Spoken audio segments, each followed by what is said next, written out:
G'day guys, Matty here from Q, and today we've got a nice easy cook. We're going to do a pineapple barbecue chicken in the pit barrel. It's nice and succulent, juicy. Let's crack into it.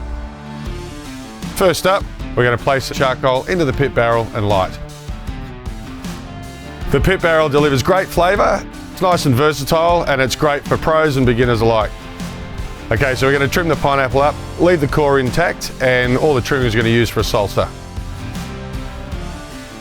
Next, we're going to prepare the chicken. We're going to chuck the rub on and place it straight on the pineapple.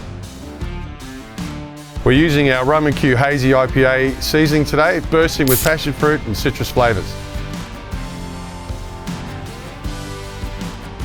Okay, the pit barrel's come up to temperature, about 180 degrees. I'm going to throw this in and we're going to crack a beer. Right, it's time to make the salsa. We've got some chopped pineapple, some chopped cucumber, some diced red onion, squeeze of lime, and some Thai seasoning paste. Okay, so we've got our beautiful chicken out of the pit barrel. It's come up to temp. Now what we need to do is glaze it with some Rum & Q meat juice. So there you have it. Beautifully smoked barbecue pineapple chicken, ready for the family to enjoy.